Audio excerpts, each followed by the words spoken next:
Hello दोस्तों। तो आज के नए वीडियो में हम आ चुके हैं हमारा नया टॉपिक लेके, जो कि हमारी प्रैक्टिस सेट 1.3। क्या है हमारा आज का टॉपिक? है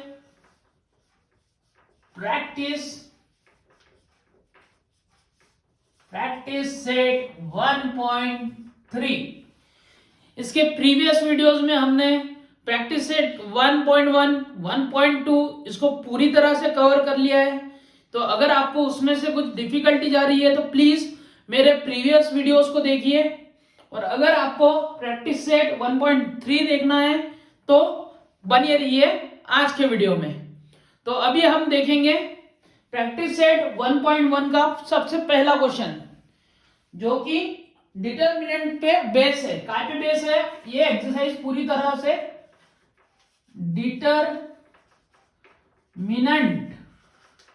डिटर्मिनेंट पे बेस है। अब डिटर्मिनेंट यानी होता क्या है? डिटर्मिनेंट आपने ऐसे दो लाइन बनी हुई होगी और इसके अंदर A1, A2, B1, B2 suppose ऐसा कुछ दिया हुआ है। तो हमेशा डिटर्मिनेंट को सॉल्व कैसे करते हैं? डिटर्मिनेंट को कैपिटल लेटर से डिनोट करते हैं। तो यहाँ पे मैं ए से डिनोट करूंगा इसको। तो ए इज इक्वल टू क्या होगा?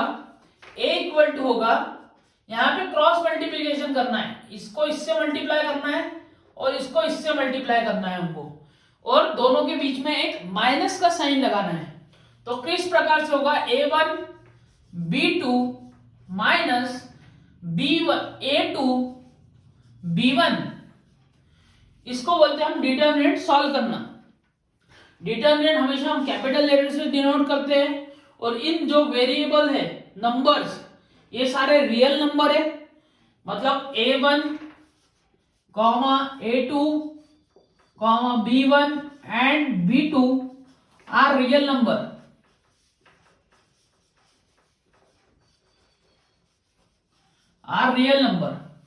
तो इतना आपको याद रखना है, और इसी तरह से हमको आगे ही आगे सॉल्व करना है।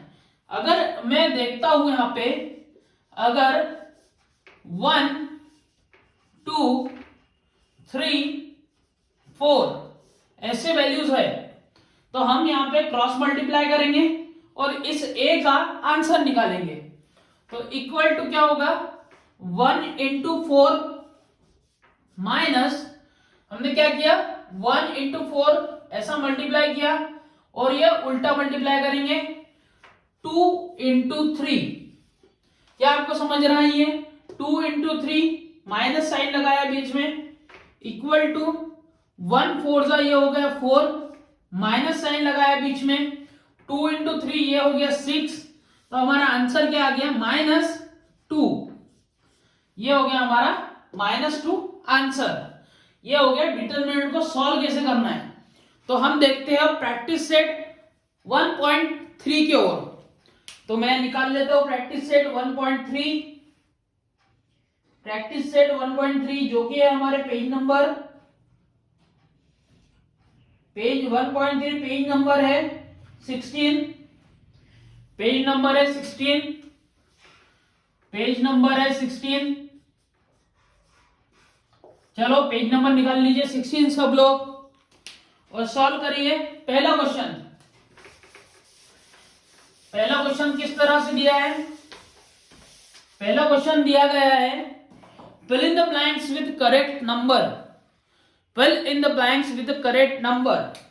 उसमें क्या दिया गया है? इस प्रकार से एक लाइन बनी हुई है, और यहाँ पे 3, 4 और 2, 5 इस प्रकार से नंबर दिए गए हैं। तो हमको इसकी वैल्यू निकालना है। तो क्या होगा? हम यहां पे क्रॉस मल्टीप्लाई करेंगे। क्रॉस मल्टीप्लीकेशन क्या होगा? 3 इंटू 5 माइनस 4 इंटू 2। तो क्या हो गया हमारा? 3 5 15 माइनस 4 2 ये हो गया हमारा 8। तो ये हमारा आंसर बनेगा 7। क्या आपको समझ चुका है? ये हो गया हमारा आंसर 7। तो हमको पूछा था इसकी वैल्यू 5 की वैल्यू, बाद में यहां पे क्या आएगा 2, फिर निकालना था हमको ये वैल्यू और ये वाली वैल्यू। जो भी बॉक्सेस दिए गए हैं वो हमको फिल करना था। तो इस प्रकार से आंसर होगा हमारा क्वेश्चन नंबर 1 का। क्वेश्चन नंबर 2 अगर देखते हैं हम, तो क्वेश्चन नंबर 2 का है find the value of following determinants. Find the value of determinants. तो हम सबसे पहले थर्ड नंबर का सबसे हार्ड क्वेश्चन सॉल्व करेंगे और आपको फर्स्ट क्वेश्चन और सेकंड क्वेश्चन घर पे सॉल्व करना है। क्वेश्चन 2 का थर्ड क्वेश्चन नंबर 2 में का थर्ड क्वेश्चन जो कि दिया है हमको, एक लाइन दी गई है 7/3, 3/2, 5/3 और है 1/2। इस डिटर्मिनेंट की हमको वैल्यू निकालना है। तो वही मेथड करेंगे हम, क्रॉस मल्टीप्लाई करेंगे। क्रॉस मल्टीप्लाई क्या होगा 7/3 multiplied by 1/2 minus 5/3 multiplied by 3/2। क्या इसमें किसी को दिक्कत जा रही है? ऐसा किसी को भी लिखने में अगर दिक्कत जा रही है तो प्लीज इस वीडियो को अच्छे से देखिए। आपको आने जैसा क्वेश्चन है, ये 2 मार्क्स का क्वेश्चन बिल्कुल ही 10th बोर्ड में आ सकता है। तो इसको मल्टीप्लाई करेंगे 7 1 जा 7 और 3 2 जा 6 माइनस 5 3 जा 15 अपॉन 3 2 जा 6, यानी क्या हो गया हमारा 7 माइनस 15/6 मतलब इसका आंसर आएगा -8/6, मतलब क्या हो गया ये 4/3। हमारा आंसर निकल गया है -4/3 और यही करेक्ट आंसर है -4/3। प्लीज घर पे सॉल्व करके देखिए फर्स्ट क्वेश्चन और सेकंड क्वेश्चन को। अब चलते हैं हमारे इसमें के थर्ड क्वेश्चन की ओर। थर्ड क्वेश्चन है solve the following simultaneous equation using Cramer's rule. अब ये क्रैमर्स रूल का क्वेश्चन आता है 3 या 4 मार्क्स के लिए।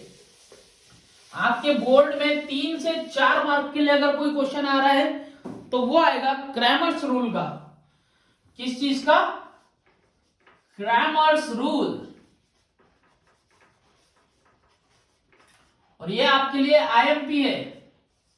क्रैमर्स रूल पे हर साल बोर्ड एग्जाम में क्वेश्चन आ रहे हैं। तो हम इसमें से एक क्वेश्चन सॉल्व करेंगे और बाकी के आपको घर पे सॉल्व करना होगा। तो इक्वेशन लिखेंगे हम 3x minus 4y is equal to 10 और दूसरा इक्वेशन दिया गया है हमको 4x plus 3y is equal to 5।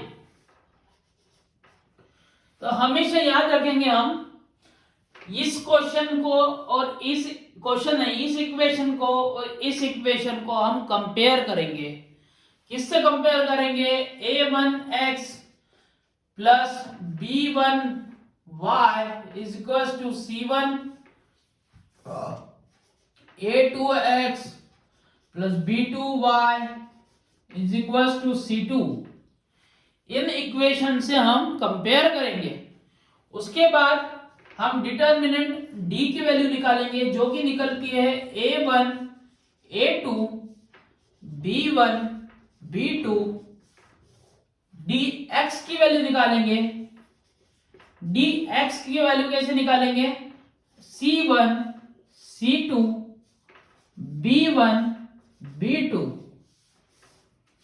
और dy की वैल्यू निकालेंगे, जो कि कैसे निकालेंगे, a1 a2 c1 c2। तो इसके बाद d की वैल्यू निकालने के लिए हम क्रॉस मल्टीप्लाई करेंगे a1 b2 minus a2 b1। dx की वैल्यू निकालने के लिए फिर से हम क्रॉस मल्टीप्लाई करेंगे c1 b2 minus b1 c2। इसी प्रकार से dy की वैल्यू निकालने के लिए हम a1 c2 minus a2 c1 करेंगे। क्या किसी को इसमें डिफिकल्टी जा रही है? क्रॉस मल्टीप्लिकेशन कर रहे हैं हम, सिर्फ क्रॉस मल्टीप्लिकेशन, और बीच में माइनस का साइन। फिर हमको अगर d की वैल्यू x की वैल्यू निकालना है तो dx अपॉन d करना है, और y की वैल्यू निकालना है तो dy अपॉन y करना है। तो dx अपॉन d और dy अपॉन y से x और y की वैल्यू निकल जाएगी। तो फिर therefore x comma y is equal to, जो भी वैल्यू आएगी हमारी, जो भी वैल्यू आएगी वो यहां लिखेंगे, और is the solution, is the solution. इस प्रकार से हमको सॉल्व करते हुए लाना है। क्या किसी को इसमें डिफिकल्टी है तो प्लीज मुझे कमेंट बॉक्स में बताइए, मैं उसको अगले वीडियो में सॉल्व करने की कोशिश करूंगा। तो इसमें हमारा देखिए,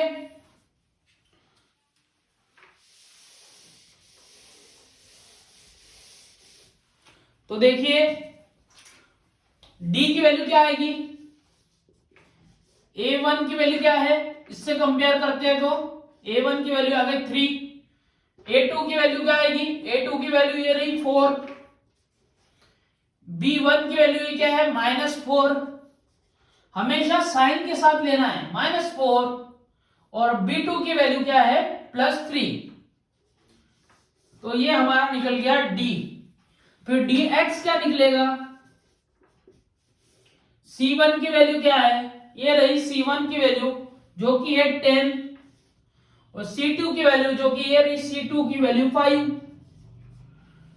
समझ रहा है आपको? b1 की वैल्यू क्या है, b1 की वैल्यू है -4, और b2 की वैल्यू है 3। इक्वेशन को केवल कंपेयर करना होगा। तो dy की वैल्यू क्या आती है हमारी, a1 की वैल्यू जो कि 3 है, a2 की वैल्यू जो है 4, c1 की वैल्यू है 10, और c2 की वैल्यू है 5। तो हम इजीली इसको सॉल्व कर सकते हैं क्रॉस मल्टीप्लिकेशन के साथ। 3 इंटू 3 करेंगे हम, -4 इंटू 4 करेंगे तो क्या आएगा, ये 9 माइनस 16। तो क्या आ गया, 9 मल्टीप्लाई करेंगे, माइनस इंटू माइनस ये हो गया प्लस 16 इज इक्वल टू आ गया 25। क्या मैं करेक्ट हूं? 9 + 16 ये होगा 25। अब dx को अगर सॉल्व करते हैं हम तो क्या आएगा, 10 इंटू 3 माइनस 5 इंटू -4।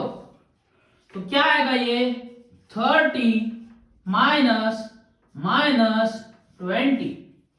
तो ये क्या आएगा, 30 + 20, माइनस माइनस प्लस हो गया तो ये आ गया 50। अब इसी प्रकार से हम dy को सॉल्व करेंगे। dy multiply cross multiply 3 into 5 minus 10 into 4, तो 15 माइनस 10 इंटू 4 ये हो गया 40, तो ये आ गया -25।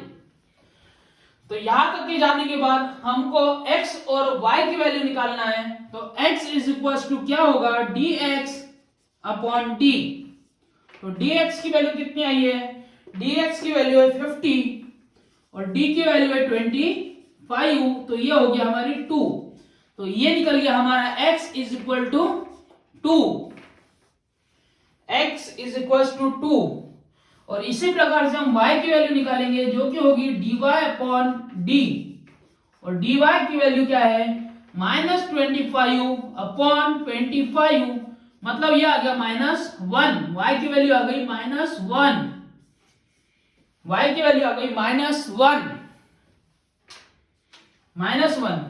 तो लिखेंगे हम therefore x, y is equal to, x की वैल्यू आ गई थी 2 और y की वैल्यू -1 इज द सॉल्यूशन।